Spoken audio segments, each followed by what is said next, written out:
ए और बी के किन मानों के लिए निम्न रैखिक समीकरण के युग्मों के अपरिमित रूप से अनेक हल होंगे। नमस्कार प्यारे बच्चों, मैं हूं कृष्णकांत त्रिपाठी। अपने चैनल में आपका स्वागत कर रहा हूं। हम लोग पढ़ रहे हैं प्रश्नावली 3.5। पहला सवाल हमने कर लिया है, इसके लिए पिछला वीडियो देखिए आप। अब देखते हैं दूसरा सवाल। ए और बी के किन मानों के लिए ये कह रहा है कि ये समीकरण युग्म दिया गया है, तो इसके अनेक हल होंगे। तो अनेक हल होने की कंडीशन क्या है?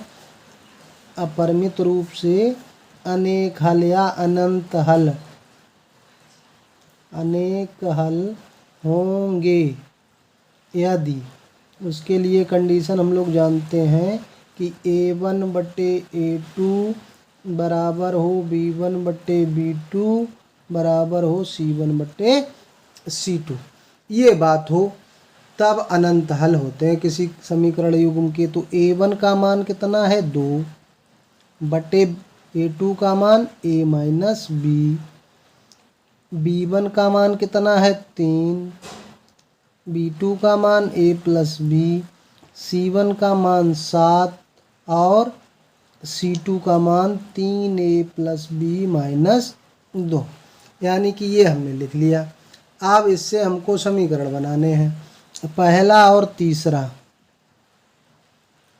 प्रथम व तृतीय पद से क्या हमको मिल जाएगा? इसका गुणा इसमें कर दें, इसका गुणा इसमें कर दें, कैंची गुणा इसको बोलते हैं। तो क्या हो जाएगा? 7A माइनस 7B बराबर, इसका इसमें गुणा करेंगे 6A प्लस 2 का B में गुणा करेंगे 2B, 2 का -2 में गुणा होगा तो -4। सबको इधर ले आइए। 7A से 6A जाएगा तो 1A बचेगा, 2B इधर आएगा, माइनस का 7B पहले ही है तो 9B हो जाएगा माइनस का, और प्लस का 4 बराबर इधर 0। ये हमको मिल गया। अब ये समीकरण अगर हम 1 डाल देते हैं, ये 2 डाल देते हैं, तो ये समीकरण हमको मिल गया 3। अब क्या करें? द्वितीय और तृतीय पद से देखें। द्वितीय व तृतीय पद से पहले हमने क्या किया था? पहला और तीसरा को हल किया। अब दूसरा और तीसरा को हल करेंगे।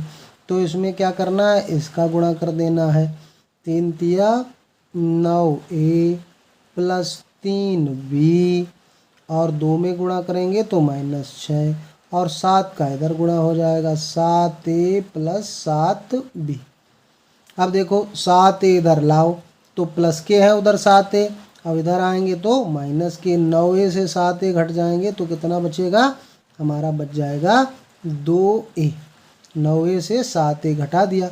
3B ये लिखा हुआ है, 7B है तो पक्षांतर करके इधर लाएंगे तो प्लस की संख्या माइनस में 3 से 7 घटेगा तो माइनस का 4B, और -6 यहाँ पहले ही लिखा हुआ है। तो ये बन गया समीकरण हमारा 4। अब ये 3 और 4 समीकरण हमको प्राप्त हो गए। अब हम क्या करेंगे? इनको हल कर लेंगे। इनको हल करने के लिए वही वज्र गुणन विधि पढ़ रहे हैं तो उसी का प्रयोग करेंगे। 2A माइनस 4B माइनस 6 बराबर 0। वज्र गुणन विधि से, गुणन विधि से, वज्र गुणन विधि से करेंगे तो A के अपान में तो A वाले पद छोड़ देंगे। -9 का गुणा -6 में तो माइनस माइनस का गुणा प्लस होता है, फिर बीच में -4 और +4 का गुणा -16, तो ये +16 हो जाएगा बराबर B। फिर B वाले पद छोड़ देंगे, अब आगे जाएंगे। 4 दूना 8, और फिर माइनस, यहाँ A का गुणांक 1 है, 1 और -6 का गुणा करेंगे तो -6, यानी कि प्लस हो गया। अब 1/, अब अचर पद छोड़ देंगे। यहाँ A का गुणांक 1, 1 - 4 हो गया -4, और फिर बीच में -2 और -9 का गुणा हो गया -18, यानी कि +18। तो ये आ गया A/70 बराबर B/14 बराबर 1/14। तो प्रथम व तृतीय से क्या हो जाएगा, व तृतीय पद से अगर हम a का मान निकालें, इसको देखेंगे इसको देखेंगे, a का मान निकालेंगे तो a 1 में 70 का गुणा हो जाएगा, 70 एकम 70 और नीचे 14, यानी कि 14 पंचे 70, 5 आ गया। द्वितीय व तृतीय पद से, द्वितीय व तृतीय पद से ये पद ले लेंगे, ये देखो दोनों में बराबर ही है, तो b बराबर कितना आ जाएगा, 14 एकम 14 बटे 14, यानी कि b का मान 1 आ जाएगा। तो ये हमें आंसर प्राप्त हो गए, a बराबर 5, b बराबर 1। इसका दूसरा पार्ट बिल्कुल ऐसा ही है, इसमें लिखा हुआ है के किस मान के लिए निम्न रैखिक समीकरणों के युग्म के कोई हल नहीं है। ये समीकरण युग्म लिखा हुआ है, कोई हल नहीं है। कोई हल नहीं की कंडीशन क्या होती है, कोई हल नहीं है, अतः क्या होगा, क्या होता है कोई हल नहीं, a1 बटे a2 तो बराबर होता है b1 बटे b2 के, लेकिन ये c1 बटे c2 के बराबर नहीं होता है। तो अब इससे मान निकाल लेंगे, a1 3 a2 2 के -1 बराबर b1 1, इससे k -1 does not equal to c1 1/2k + 1। ये हो गया। अब ये हमको कंडीशन हमने लिख दी, ये हमको प्राप्त हो गया। अब इसमें देखिए दो पद कौन से बराबर हैं, ये बराबर हैं। अब इनको हम लिख लेते हैं, क्या क्या बराबर है, 3/2k - 1 बराबर है 1/k - 1 के, ये चीज़ बराबर है। तो फिर भाई तिरछा गुणा करेंगे, तो 3k - 3 और 2k - 1 का 1 में गुणा होगा तो इतना ही रह जाएगा। 3k और 2k को इधर लाइए, माइनस का 2k -1 और 3 को उधर ले जाइए, प्लस का 3, तो यहाँ 1k बचा और 3 से 1 गया तो 2, बस आंसर हमको प्राप्त हो गया, k बराबर 2। सवाल समझ में आ रहे हैं ना, समझ में आ रहे हैं तो लाइक काहे नहीं कर रहे हो भाई।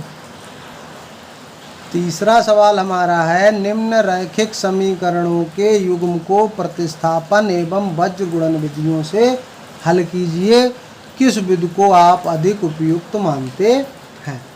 ये दो समीकरण युग्म हमको दिए, कि मतलब एक समीकरण युग्म हमको दिया गया है, दो समीकरण हैं, तो इनको प्रतिस्थापन विधि से और वज्र गुणन विधि से हल करना है। जो भी विधि आपको अच्छी लगे उसको आपको बता देना है।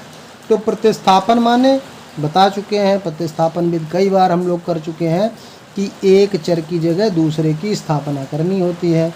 तो यहाँ हम देखते हैं कि समीकरण 2 में छोटे छोटे मान लिखे हुए हैं। समीकरण 2 से हम लोग क्या करेंगे, 2y का मान निकालते हैं, 4 3x पक्षांतर होके उधर चला जाएगा तो प्लस की संख्या माइनस में जाती है। y बराबर निकालेंगे तो 4 - 3x बटे 2 हो गया, ये समीकरण 3 हो गया। अब जो मान निकले समीकरण 3 से क्या करते हैं, y का मान या x का मान जो भी आप निकालना चाहें निकाल सकते हैं। मान समीकरण y का मान हमने निकाला किससे, 2 से, तो रखेंगे उसको 1 में।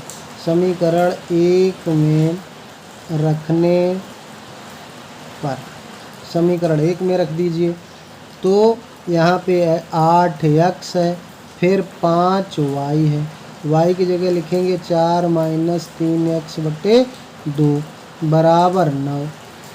तो ये हो गया 8x प्लस 5 का गुणा कर देंगे, 5 चक्कू 20 - 5 × 15 बटे 2 बराबर 9। अब क्या करते हैं, दोनों तरफ 2 का गुणा कर देते हैं,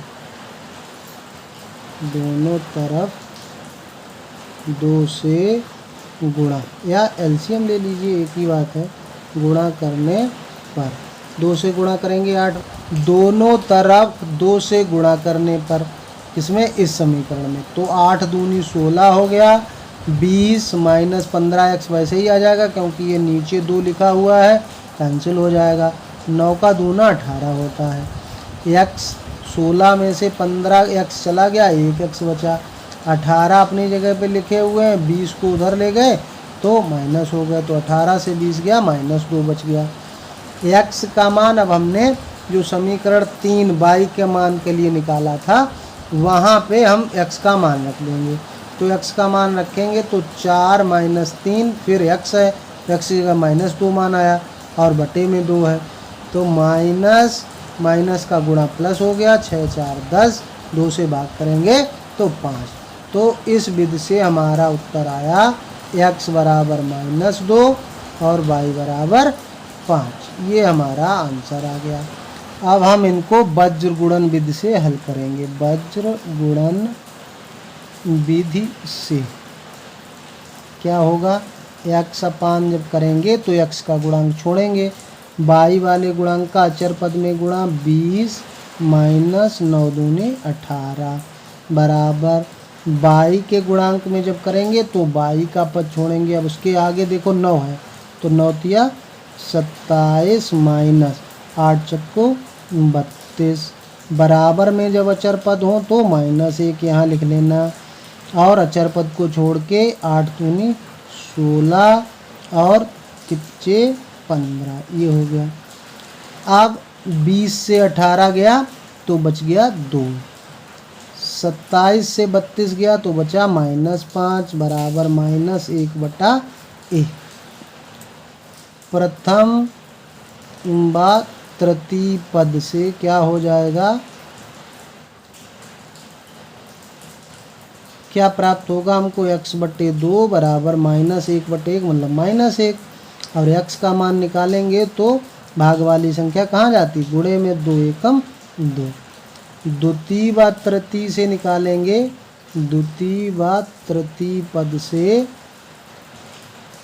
क्या हमको प्राप्त होगा, y बराबर -5 बराबर -1, तो इससे प्राप्त हो गया -1 और -5 का गुणा 5, यानी कि आंसर हमारा वही प्राप्त हो गया। तो यानी कि विधियों से कोई अंतर नहीं पड़ता है, चाहे जिस विधि से हल करें उत्तर वही आएगा। अब ये कौन सी अधिक उपयुक्त लगी आपको विधि, वो आपकी मर्जी है, जो आपको अच्छी लगे उसे लगाइए। और लेकिन परीक्षा में अगर किसी पर्टिकुलर विधि का जिक्र किया जाए तो आप उसी से हल कीजिए। तो तीनों विधियां आपको बहुत अच्छी तरह से आनी चाहिए। मैंने पूरा प्रयास किया है आपको समझाने का, और अगर आपको समझ में आया है तो कुछ नहीं करना है, चैनल को सब्सक्राइब करना है और वीडियो को लाइक करना है, एक प्यारा सा कमेंट करना है। धन्यवाद।